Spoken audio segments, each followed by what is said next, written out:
What's good, you all? We're back, podcast 44. So everything, like I said last week, everything's in full gear because every sport is happening right now. Biggest time for baseball of the entire year. And NFL is going crazy right now. So the first thing that we want to talk about, Christian McCaffrey got traded from Carolina to the 49ers. What do you think that means for the 49ers, first of all? What do you think? If he can stay healthy, that's huge. That is huge. Huge. You think he's the top 3 running back when he's healthy? Healthy, yeah. I do. It's just that risk, though. But he just has the injury bug, man. It's just glued to him. I think some people said the 49ers maybe got not so good of a deal because he can't stay healthy. But if they can keep him healthy, yeah, and use him right, like Debo, I guess. Yeah. I mean, there's nobody like Debo, but yeah, good get. I think it is good that he's going to the 49ers because he's not going to have to carry the load like he did in Carolina. Right. So I think that may keep him healthier.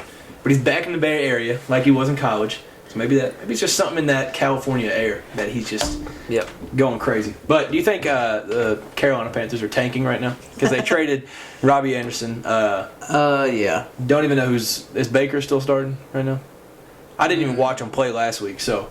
Yeah, I'm not even sure. So you think they're just fighting for the number 1 pick right now? Honestly, yes. Because they got like 3 picks from the 49ers, right? Yeah. Wasn't that like the trade deal? It was like 3 or 4 picks. Yeah, I think they're just going to have to take some bad this year, maybe even next year. See, I think they'll try to fight for that number 1 pick, but like it's going to be hard to beat out the Commanders for it. I mean. Also very true. Yeah, it's going to be tough to beat them out. So, yeah, I think with them trading their best receiver and best running back, I mean, it's kind of like, all right, y'all just don't want to win. But after both of those trades, they went and whooped up on the Buccaneers. So, I don't know. What was it, like 21-3 or something? Yeah. It's ridiculous. But what happened to Tom Brady? I don't know. I didn't think I'd ever say that. Do you think this is like a topic on like Sports Center today? You think Tom Brady and Aaron Rodgers are officially just old?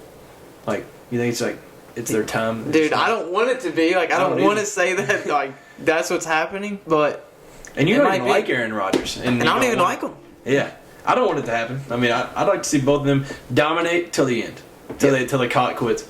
But he might be regretting coming out of retirement. It's like 3-day retirement. But I don't know.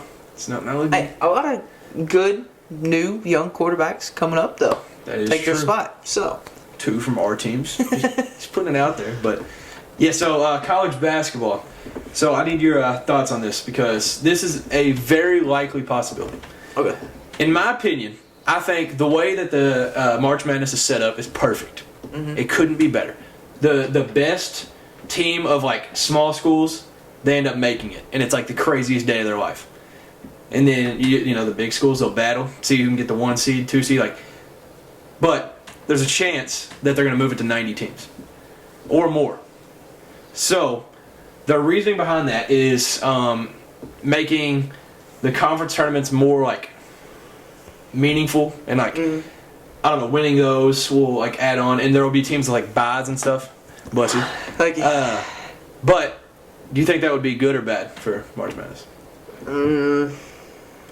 Because I don't even watch the play-in games right now. Yeah. So I think the 64 is perfect. Yeah, I agree. So with that addition, because this was like also the argument. So the NCAA gets nothing from the college football playoff. They have no money coming from that at all. So this is their only big revenue, like that they get the money from. Mm-hmm. So they're in their mind, they're like, all right, more games, more money coming in, and that's all that it boils down to is money. So yeah, I would hate it if it happens because right now it's like a 1 seed. All right, you got a somewhat easy first game, somewhat easy second game. Like you got something from getting that 1 spot, and then it's like, I don't know, teams like Northern Kentucky, they get runner-up or first in their conference, and they make it, and it's like the biggest day ever. Like, you see, like, dudes crying on their teams for making the tournament. That alone is awesome. With 90 teams, you're like, oh, all right, made the tournament. Nice. We're not 90 teams. Like, exactly. I just don't think it's as meaningful. Like, yeah, you're right. I definitely agree. Yeah, and, I mean, I feel like with that, you're not going to... So, with that, like, those, like, top seeds will end up playing in the first or second round, good, like So this was an example I saw. A middle of the pack ACC team. So take like Miami. They were good last year, but Miami. Say one of our teams gets a 1 seed, they play them in like the second round. We got a chance of losing because a middle ACC team can beat us. And with how the tournament is, 1 loss, you're gone. If you slip up against an average ACC team, it's not Northern Kentucky, and it's not like just some Ivy League school. So I think it would just be stupid to do that because you're like, there's no reward for getting 1 or 2. It's just like you're thrown into this big pile. You play who you play. Right. Like, I don't know. But I think March Madness, how it is right now, is the best out of anything for any sports because it's random, but in the end, you do get the best teams. Mm-hmm. So, like, you get maybe the best team in the country loses in the first or second round. So, like, Kentucky was projected the second best odds to win it last year. Right. First round, gone. But, like, at the end, obviously the best 4 teams win the Final Four. So, I think it's perfect. And, I mean, once they put the 12 teams in the playoff, I think that'll get up there. Like, that'll be nearly as good, but, like, I don't know. I just like how there's upsets and you still get, like, the best of the best. Right. I just don't know why they have to, try to change everything all the time. Look, we like change, but these changes is what we don't like. Yeah. As sports fans, we just don't want to see this. Yeah. So, keeping it in college basketball, y'all know, the Cats. So, everybody knows Oscar Tshiebwe. He was named a unanimous All-American. Let me get this list right here because this list is, like, kind of crazy. So, it's Oscar, Drew Timme. He's been there 40 years at Gonzaga. Armando Bacot. It was surprising he returned to North Carolina. Marcus Sasser. He's been at Houston since we were born. So it's insane that he's still there. And then Trace Jackson Davis. I think it's a solid list. All those guys are kind of like the team somewhat revolves around them. But Oscar, I think. Because Oscar, like, with Kentucky right now, I think it's kind of not every man for themselves, but in a way, like, everybody can do whatever they need to do. So I just think it's cool that he was a unanimous All-American. But I think with you winning the Wooden Award and coming back, you kind of, like, cemented to be able to get that. Right. But, yeah, still cool. Did you see the thing with Cal and the coal miner? Yes. Did you see that? The guy in the stands? Yeah. So, for those of you that didn't see it, so we played our blue-white game. We have Big Blue Madison, then we have the blue-white game.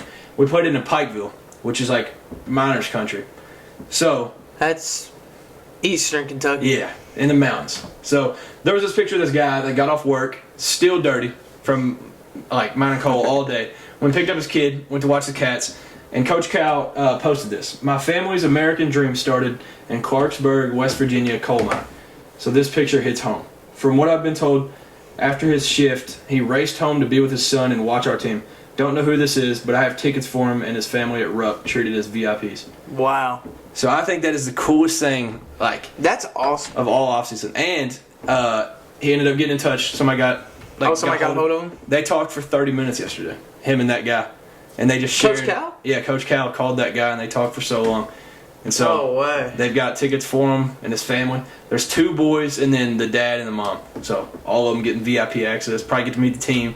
So I think it's cool. Wow. That really, like, I just love that because people in Eastern Kentucky love Kentucky basketball more than like, anything in the world. Like, So, like, you can just tell right there he got off work. You know he's just dog tired. Yeah. But he's like, me and my boy are going to go watch the Cats. Right. Huge opportunity them coming to Pikeville. So. Well, that's awesome. Coach Cal did that and saw him there. And yeah, I think that's awesome. But yeah, it's just crazy that he was able to get a hold of him in less than a day. Yeah. But yeah, I love Cal for that type of stuff too. Like just giving back to the state of Kentucky. Right. With that being said, though, we've got our first exhibition Sunday against Western Missouri State, a powerhouse. The reason we're playing them is because John Hood, a former former recruit, played in like 2011, 2010. He's on the coaching staff there, so it's kind of like a little connection. But that'll be our first exhibition. So, and yours is... Ours is Gonzaga this Friday. Huge exhibition for the Bulls. But SEC preseason first team, we both have some of our guys on the team. So, Nick Smith Jr., he's a freshman at Arkansas, part of their number 2 recruiting class. So, that's understandable. Colin Castleton at Florida, he's also been there since, like, our dads were kids. So, that's understandable. Then you got Oscar Tshiebwe, Severe Wheeler, and Santiago. Yeah. Man, so I like this list, though. I'm not going to lie. I think between Santiago or Josiah Jordan-James, y'all are getting one of them. Because those two guys returning is just huge for the Vols. Like, they both could have gone to the league. And then returning for y'all, like, that's huge. It is. So, these are all guys, other than Nick Smith, it's all returners that impacted huge last year. The previous season. And then they're coming back. So, Nick Smith's just really talented. So, like I said earlier, MLB in full effect. Right now, the World Series is about to start Friday. Not going to bring up our bracket. We'll just not talk about that. But right now, we've got the Astros versus best the time Phillies. of baseball. Hey, this is as good as it gets. Hey, this is peak right here. So, who do you like in this series? Man, I am one of those people that just do not like the Astros. Completely understandable. If you don't live in Houston, you don't like them. Yeah. That's how it goes. And there's just, they're kind of like, there's people that's not from there and like them. I'm like, dude, like, why? I mean, I can't talk because, like, NFL, Cowboys fan, kind of the same thing, but. Hey, y'all don't cheat, though. But we don't cheat. In this series, this World Series, I got the Phillies in 7. What do you got? I like it. So, I'm going to go Astros in 6, as much as I hate to say it. But the Astros haven't lost a game yet in the postseason. They've swept all of them so far. The Astros in 6 is probably more realistic. But I would rather see the Phillies. But I would rather see the Phillies in 7. Bryce Harper just hit an absolute nuke. And then just deuces to the Astros. Yeah. So just a walk off or something crazy. Bryce Harper's known as a guy that kind of folds, chokes a little bit in the postseason. But this postseason, his on base percentage right now is .433. That's crazy. That is insane. There's also not been a game he hasn't had a hit in, and he's batting .411 right now. Proving the haters wrong, dude. Yeah. So I'm gonna be honest. I don't know many Phillies players outside of Bryce Harper, but we're rooting for him. No matter what my pick is, we're rooting for the Phillies. We're all in.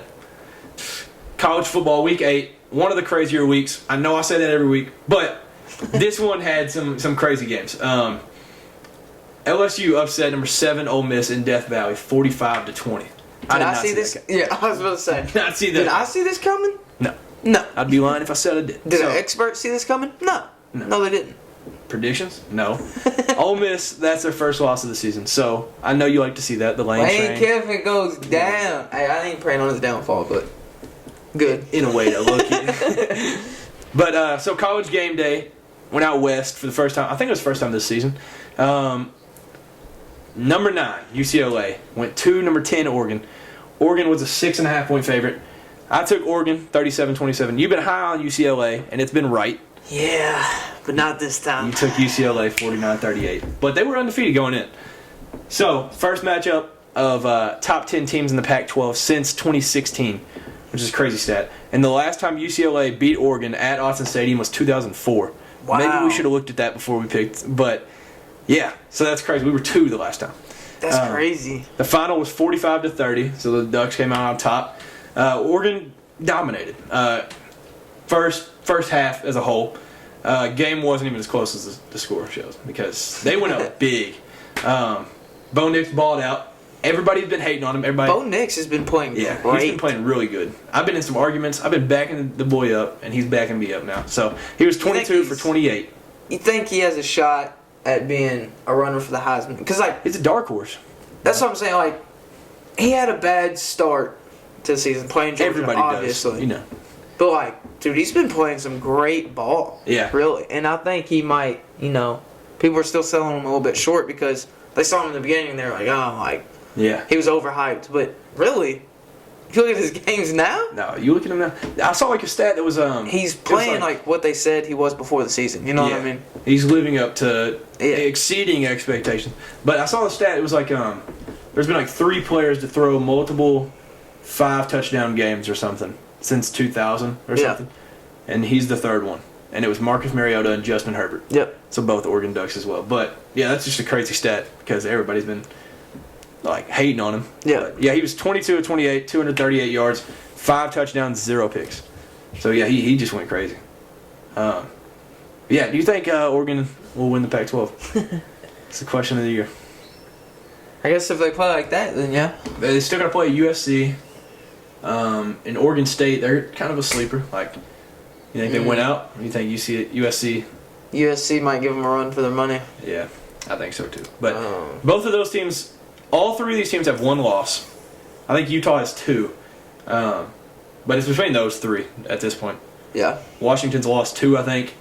So they're kind of out. But, yeah, I'm hyped for the Pac-12 race, though.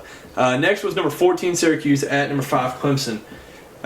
Going into it, Clemson was a 13.5-point favorite. It's a little much. But I still took Clemson. I didn't feel great about it, 34-24, and you took Syracuse. I took the orange, man. Hey, and honestly, without the refs, they may have won. So it's a little controversial, but Clemson pulled it out 27-21. First three quarters, Syracuse absolutely obliterated Clemson. Like, it wasn't even a game. Yeah. Syracuse looked crazy good, but that's the difference between good teams and great teams. You got to be able to finish. Syracuse did not. Clemson needed a spark late in the game. They benched DJ Uiagalelei for Cade Klubnik, the number one dual threat in the class last year. I think he's a true freshman right now. Yeah. Syracuse was up 21-10 going into the fourth. Clemson got things clicking, to say the least. Yeah. Yeah, so late in the game, it was kind of controversial because Syracuse kind of was beating himself. A couple PIs, a couple holding. But there was a play late in the game. They shoved Cade Klubnik out of bounds as he was like one step out. Same thing happened on the next drive. When Syracuse had a chance, it was even more obvious. The guy shoved him after Garrett Schrader went out of bounds, and they didn't call that one. So, I mean, people can argue that. I'll give it to them. But arguable. Yeah, it's definitely an arguable play. But Clemson pulled it out. Clemson now has the longest home winning streak in ACC history with 38. They beat Bobby Bowden's Florida State record. So, yeah, that's crazy. Yeah. But after the game, Dabo had an interesting quote. So they interviewed him. They're going into a bye week. And obviously everybody's going to be like, all right, who you starting? Cade? DJ? That's going to be honest. Very important question. Yeah, very important. Because of what just happened. Yeah, all week people are going to be asking him.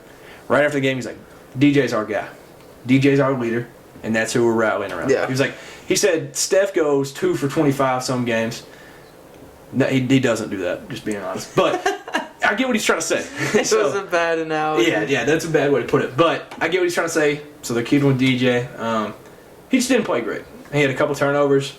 I think without Cade Klubnik, they don't win that game. So, yeah, Clemson remains undefeated. Who would you start? I'll probably start DJ. I don't know. He just didn't look himself that game. Yeah. He hasn't looked great the first 2 seasons, but this year I think he's actually played pretty good ball. Yeah. So I'd probably still start him. Who would you start? I don't know because, like Dabo said, DJ just might be more of a leader. We don't know because we're not there. Yeah, that's true. But, hey, it makes you feel good. You know, you got Cade as the backup, after DJ, so. I was seeing a little flashback of Trevor Lawrence and Kelly Bryant, though. Yeah. That's what it made me think of. I was like, man. But there's been hints at DJ going to Kentucky next year. What? Yeah, because Rich Scangarello, our offensive coordinator, he's been a QB guy on the West Coast his whole life. Yeah. So, like any good QB, he worked with Bryce Young. He was from the West Coast. But DJ was another big one that he worked with because he was from St. John Bosco. He ain't going to Kentucky, bro.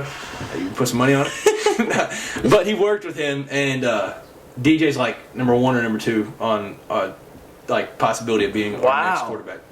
Yeah, it's like him and Hank Bachmeier from Boise State. Those are like the 2 guys that I'm hearing from sources. But so you don't think he's gonna be at Kentucky next year? Think you rocking the blue? Nah. All right, man. Hey, we'll see. I would like it though. There's a lot of people that don't. No, like that'd be really cool though. I think it'd be awesome. So number 17, Kansas State went to number 8 TCU. Battle of the Purple. So I took TCU 45-38. You also took TCU 34-21. TCU pulled it out. 38-28. Very impressive second half from them because just before the half they were down 28-10. The rest of the game 28-0 from then on. So, like I said, very impressive from them because they showed that they can battle back. It ain't ever over. Yeah, the second half completely showed what TCU is capable of defensively, specifically because they held them to 0. But that's crazy. How do you not score in the second half? Yeah, it's when you go 28 points and then you don't score after that. That's just crazy. Like what?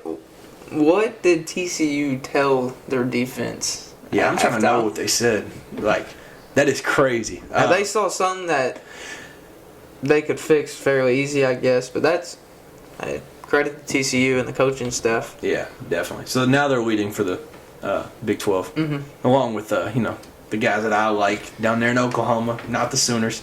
But that's the next game. So number 20 Texas traveled to number 11 Oklahoma State, and Texas was a 6-point favorite.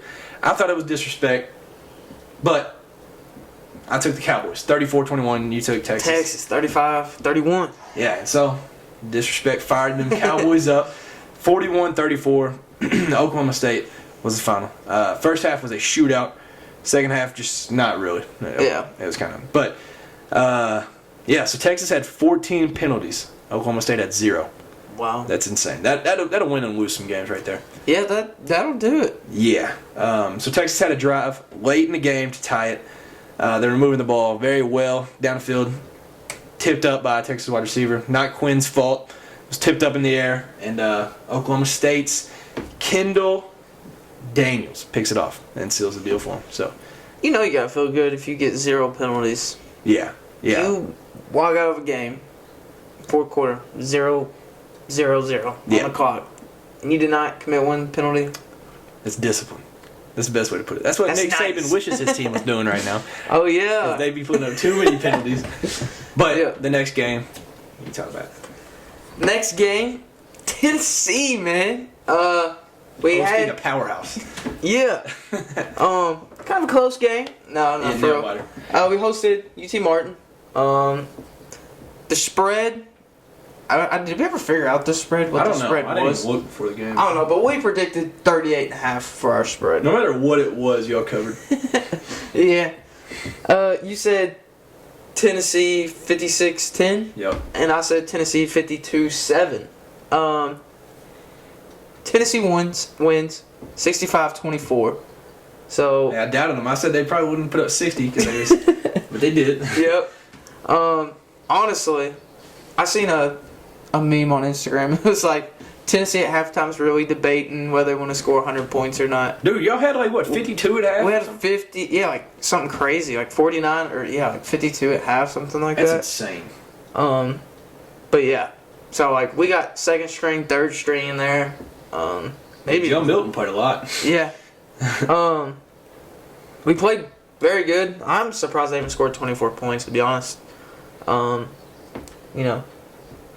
Sorry, UT Martin, but something about Joe Milton though. Before we move on, so I watched a little bit of it, and the part that I watched, they were talking about Joe Milton, how he came from Michigan, and then most quarterbacks nowadays would just transfer if they don't get the starting job. Mm-hmm. So obviously he got benched for Hendon Hooker, and they were saying he's still roommates with him. He's roommates with Hendon Hooker, and they're like as tight as they could be. They watch film together all the time. Oh yeah, they're like best friends. And that's just awesome to hear. It doesn't matter if I don't like Tennessee or not. That's just really impressive from a guy our age to be able to do that and suck it up and not transfer and accept being the backup. So I think that's dope. Hey, we do it different in Tennessee, man. That's respect. We want to win, man. For the man. No, we played good in the game. We showed some trick plays. I don't know if you want to put those out there, but I guess we just want to try it, see if it worked. It worked. I'm sure we got more. Yeah, it worked. It worked.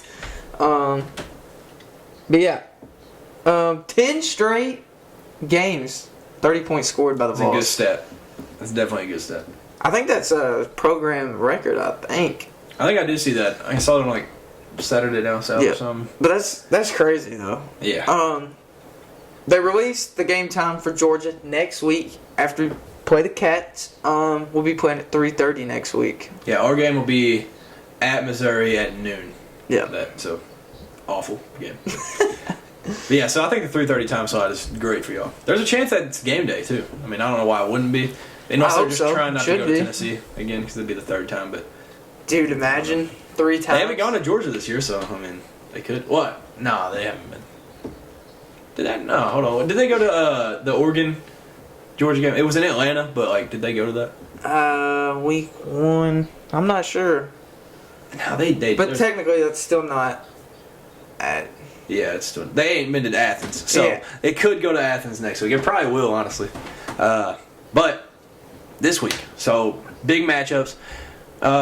Interesting game day this week. So this is week 9. It doesn't even feel real 9 weeks in, but game day is Southern University at Jackson State. Prime time, y'all know Dion the coach. But our picks, I'm taking Jackson State. I didn't see a spread on it, but based off Jackson State, they're undefeated and they put up points. So I said 52-31 Jackson State. I said Jackson State as well, 44-31. Yeah, that's a good pick. Then we got number 2 Ohio State at number 13 Penn State. Ohio State is a 15.5 point favorite, and I am a believer in it. But I think the only issue is that Penn State crowd. Yeah. They get into teams they get in their head from the opening snap. But I'm still going Ohio State, 38-27. I think they get it done there. Yep. I'm going Ohio State, 49-24. OH. That's the best way to put it. So the world's largest cocktail party, man. I don't know why they don't play this on the rivalry week. I mean, I guess it makes sense that Florida should play Florida State, but, this is a bigger rival. So Georgia is a 22.5 point favorite. That's probably one of the biggest spreads in this game's history. That's crazy. So I'm taking Georgia over Florida, 44-27. Taking the Dogs as well, 38-21. Then we got Big 12 action. Like I said, Big 12 is at its peak right now. Number 9 Oklahoma State at number 22 Kansas State. Kansas State's a 1.5 point favorite. This has a chance to be an insane game. Kansas State's coming off the loss. Oklahoma State's coming off a close win, but it's at Kansas State. So I'm going with the Cowboys. Oklahoma State, 38-27. Yeah, I like it. I'm going with the Cowboys as well. I think they go in there, take about 10 points, 38-28. So now it's to the game that me and you, because we're good friends, so we dread that this has to happen. Yeah. But we both in the SEC East, so it has to happen every year. It's that time of year, baby. So number 19 Kentucky travels to Neyland Stadium, plays number 3 Tennessee. Tennessee's a 12.5 point favorite. That's gone up and down, so it has a chance to go up and down before the game starts. But lead us off. What you got? Hey, man, it sucks, but we gotta stay close to our teams. You know what I mean? Going Tennessee, 38-27. I think I don't know, man. Rivalry games change everything, in my opinion. We scored 38 points because, we've scored 30 points. 30. At least 30 in 10 straight games now. So, but y'all's defense still looking solid. That's the only thing that worries me in this game, really. But, with the confidence in our offense, feeling all right. So, what do you think? So, there's a lot on the line in this game. This is a game that Kentucky could go down and spoil what could be for Tennessee the rest of the season. And it's also a game that could make up for a couple of losses this season, a couple heartbreaks. So, with that being said, it's a 12.5 point spread. We've got injuries. There's a couple guys coming back next week. Our lead linebacker, leader on our defense, is out still for a long amount of time. And I don't know if our offense is where it needs to be yet. We went with the bye week, so that gives me some confidence. The bye week was nice for y'all. Perfect. Yeah. So, if this is at Kroger Field, I'm going different. But it's at Neyland, and I think the Vols win 38-31. Like I said, if this is at Kroger Field, I'm picking the Cats. Hey, y'all heard it. I'm picking the Cats. Hey, I chose Florida earlier this season. True. Because there's a certain stuff. But there's reason to be high on Tennessee. There's reason to be high on Kentucky. So, I'm not saying we can't win. Yeah. We can win this game. We could also get blown out. We can lose in a close one. We can win. But, so some of the keys. So I'm going to go ahead and give a little spill. Not a lot, though. We got to have a, so to speak, bend, don't break defense. Because what has happened in, games that I've watched for Tennessee is teams will, is like basic as it sounds. They'll let dudes get behind their safeties. That obviously can't happen. If we give up, say it's 3rd and 15, give up a first down. All right, that's fine. Don't give up the touchdown. That's literally like this game is either a blowout or a close game and can go either way. That's what I think will make this game. Obviously, we've got C-Rod back. This is his 3rd or 4th game back. So he's going to be ready, prepared. He's also healthy. Got banged up against Mississippi State. So did Will Levis. So both of them are healthy. I think it takes a complete game out of both of them. And I don't think there's a chance we win this game if it's under 30. Because y'all are getting your 30. Guaranteed. Y'all scored 65. Scored 52 on Bama. So Euro's offense has to compete. Yeah. And what this offense can beat a Tennessee offense if our defense steps up. But we haven't seen that yet. Because at Ole Miss, obviously there was big plays. Penalties pulled them back. We could have scored 50 on them. South Carolina, it was like a fluke. We don't have our quarterback. We just crapped the bucket. That's the best way to put it. This offense can be. We've got the best quarterback since '98. We've got the best 3 wide receivers in program history. The best trio. The best running back in program history. He would have the numbers to back it up if he didn't get suspended for the 4 games. So what this offense can do, it comes down to the line. Because if this O-line can block the way that they're supposed to. Jeremy Flax will be back, our starting right tackle. Yep. If they can block, stay, low number on the penalties, I think this game will be a coin toss, honestly. I think with Chris Rodriguez, great running back.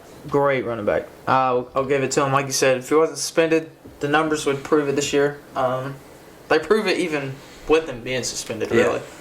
But what Tennessee has worked on is our run defense. Our run defense has really made an impact for our defense this year. So I think Will Levis really has to come out, play his game, try to beat Tennessee through the air because we haven't really allowed much on the ground this year, that much. Yeah. But like I said, Chris Rodriguez, good running back, hard-nosed running back. Yeah, definitely. He'll run through your face. Yeah. Like Marshawn Lynch. So the other word. But. Yeah. Some things Tennessee, I think, needs to do to have, a good chance of winning this game is shut down Will and that trio wide receiver core. Make Rodriguez earn it, I feel like. Because, like I just said, with our run defense being so good, I feel like if we can keep the ball out of the air, but then again, we make y'all keep it on the ground. That's why it's time for our offense, to get on the field. So, I don't know, man. Keep scoring. Offense, keep doing its thing. But, yeah. So, I think this game is a game that Kentucky has nothing to lose right here. Just being like, at this time, we're 1 injury and 1 play away from being 7-0 right now. If Will isn't hurt, we easily beat South Carolina. Yeah. And then that 1 play gets caught back against Ole Miss, we're 7-0. So, right now with us being 5-2, SEC championships out of the question. Playoff out of the question. There's nothing to lose. Go into this, give every play, just lay it all out. Like, obviously we play Georgia. That's at home. That's not as Georgia's Georgia. It's like, all right, this is a rivalry, like you said. So this game is like, let's just put it all out there. Go for it. But yeah, I think, like you said, Will Levis has got to, y'all got to contain him. This is the type of game that Will Levis in a lot of drafts is projected number 1. Mm-hmm. And this is a game that'll make or break that. If he plays well, whether we win or lose, if he plays well in this game, it's cemented. No matter what he does against Georgia, no matter what happens the rest of the season. I think if he plays well in Neyland Stadium, it's over 100,000 people. That's just proving NFL stock right there. From a Tennessee fan perspective, this is still a huge game. Coming from a Tennessee fan, if we were to lose a Kentucky game, I feel like this one would be a stab to the chest. You know what I mean? So rivalry games are crazy, man. They get me nervous. They get me hyped up. I'm hyped. I'm ready. Game. I'll be there. They just not to switch to over topics, but they released the uniforms. I know Kentucky releases theirs later on. We released ours. We release ours on Tuesday every time. Man, sure y'all haven't heard. Dark mode activated. We got the black helmets, all blacked out jerseys for Halloween. It looks sick. So hopefully Kentucky brings out some fire. I hope we wear the chrome, the white. That's my favorite, and we wear it usually once a year for the biggest road game. I mean, what's bigger on the rest of the season? So, I think we could definitely wear those. Yeah. So I'm glad we brought out some new uniforms. We have, compared to what we had when Jeremy Pruitt was here and before Butch Jones. A lot's changed. A lot has changed, and dude, I love it. Hey, keep going up. So, back to this real quick. So with Hendon Hooker, we've talked about the chances of him winning Heisman, and today for the first time ever, I saw him number 1 on a Heisman list over C.J. Stroud by it was like plus 100. Yeah. So it's close, but what do you think the chances are going forward for him? He's got 2 huge games the next 2 weeks. Yeah. Gotta perform this week. Gotta have another Bama game, basically, without a pick. Playing Georgia as well. All right, we win this week. All right, we go and play Georgia. Win or lose against Georgia. I think if we fall to Georgia, say we do. I hope not, but if we do, I don't think that will knock him out of the Heisman race if he still plays well, you know what I mean? Or maybe if he does play bad and we lose, I still don't knock him out. Because like we said in the earlier podcast, if we lose to Georgia goes to the SEC Championship, plays Bama, whatever. Maybe not Ole Miss now anymore because they just lost.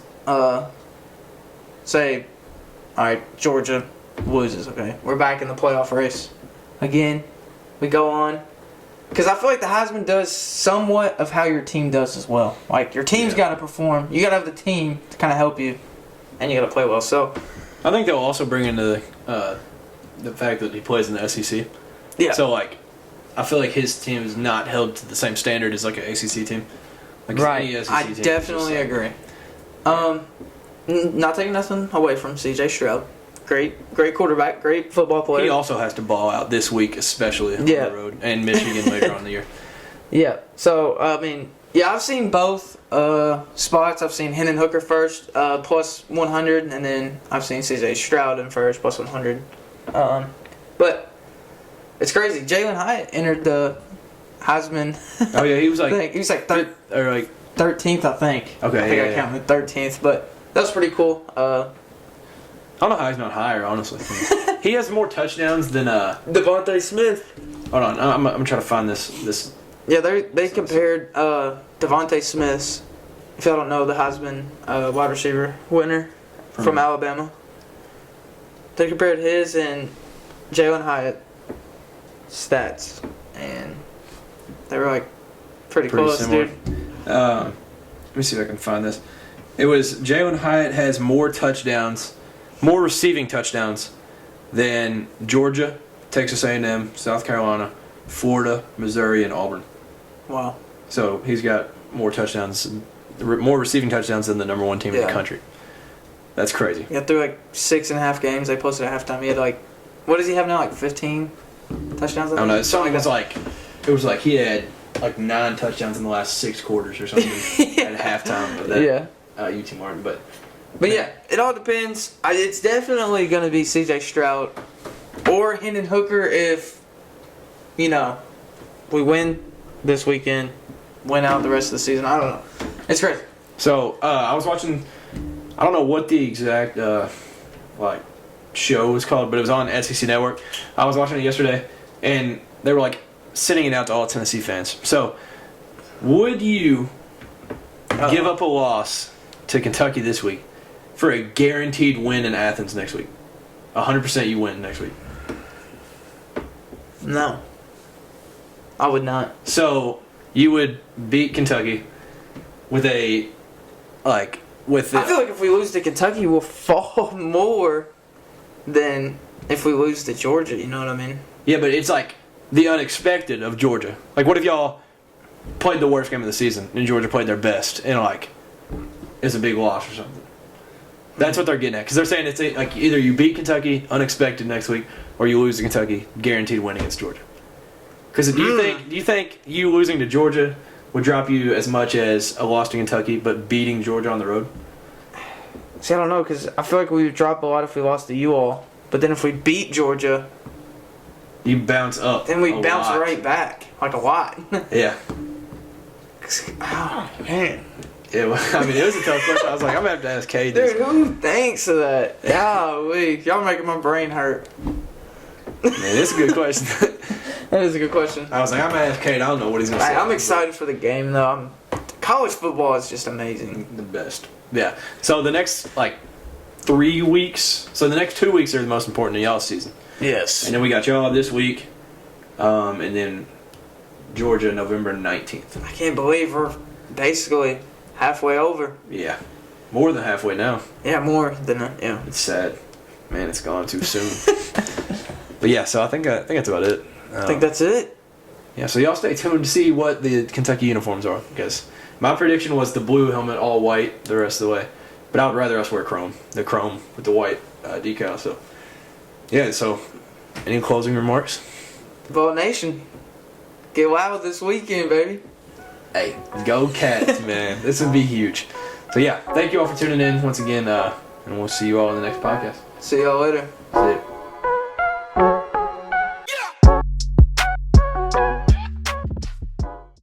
Dude, I was trying to think of what I was behind. I was like, He slow, go Cat.